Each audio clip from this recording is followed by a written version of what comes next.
Hello and welcome back to the Villa Filler podcast. It's 2 episodes in 2 days, and as always, I am your host, Dan Wiseman.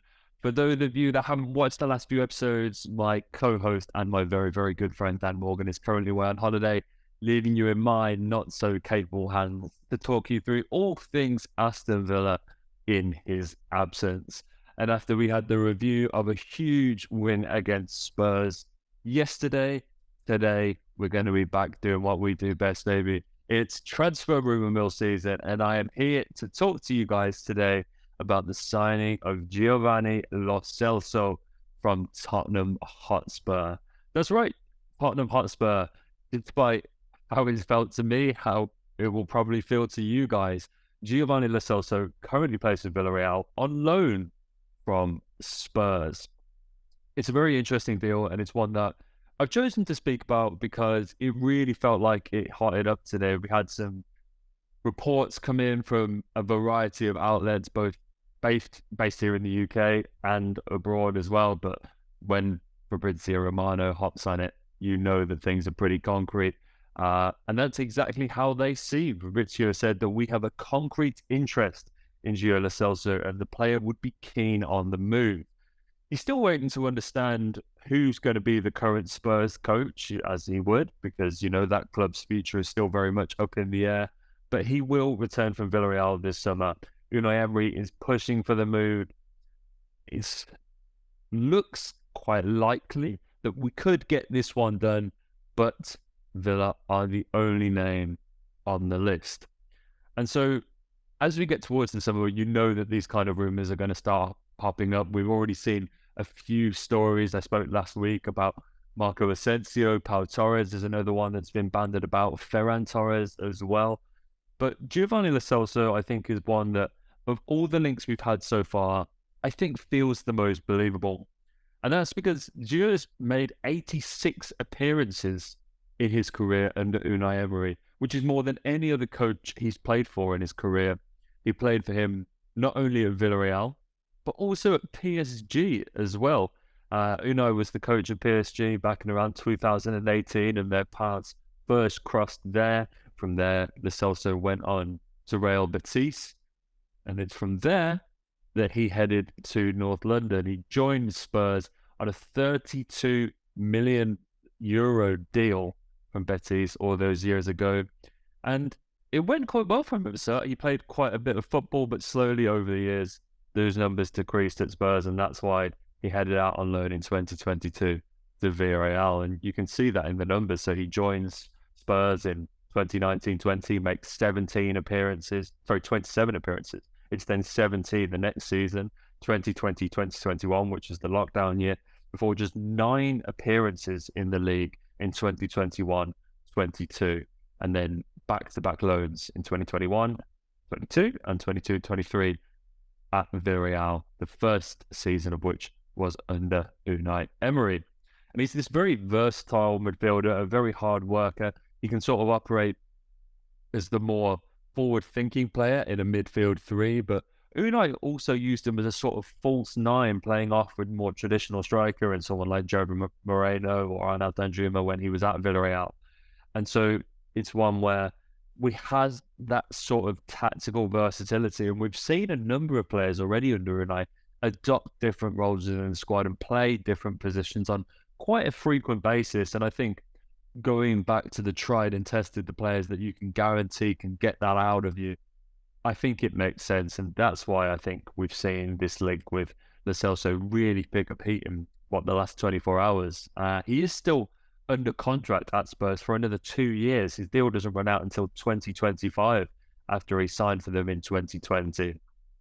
And it's one where at 27 years old, A, feels like he should probably be a bit older than that, but B, he's still got a lot of years left in him. I, for one, certainly thought that he'd be a little bit older than that. He's had a good year. He's made 25 appearances for Villarreal this season alone. He's scored once and provided 3 assists. And his role has slightly changed under Quique Setien, the man who replaced Emery when he headed over to join Villa at the back end of last year. And it's one where I don't think he's as forward-thinking as he was under Emery, but even so, his numbers have never been crazy. I mean, last season, just the one goal for Villarreal in his season under Emery at PSG, which is arguably, apart from that season at Betis, where we've seen Lo Celso play his best football was at Paris Saint-Germain, 27-18, 6 goals, 4 of which came in the league.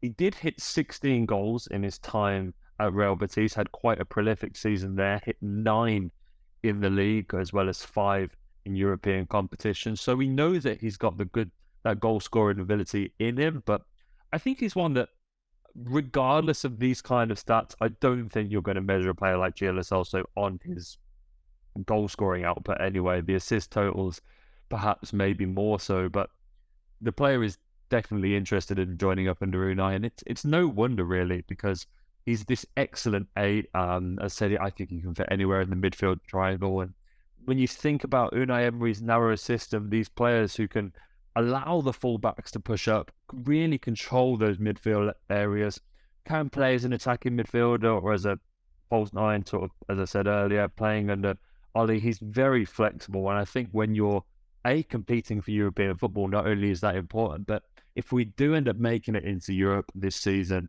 then having players on board who can operate in a number of different areas and can help with rotation and everything like that, I think is really interesting.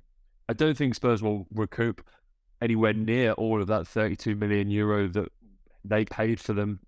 They paid for Lo Celso, sorry, all those years ago, but it's one where I think transfer marks have a value of about £18 million. I think that's the kind of fee, about 20 million, that I've seen banded about. And I think it's one where if he's keen on the move as well, I think this works for all parties. I think he, at this point of his career, as I said, 27, coming off the back of 2 successive loans to Villarreal, I imagine that he really wants to find a home. And with all of this upturn at Spurs, like, he still doesn't know who his coach is going to be. Feels like the right time to kind of jump in and maybe poach him before he's able to embed himself back in North London. I think he's had a very inconsistent club career, and I don't think that's entirely his fault. I think it is because he hasn't really found a home yet.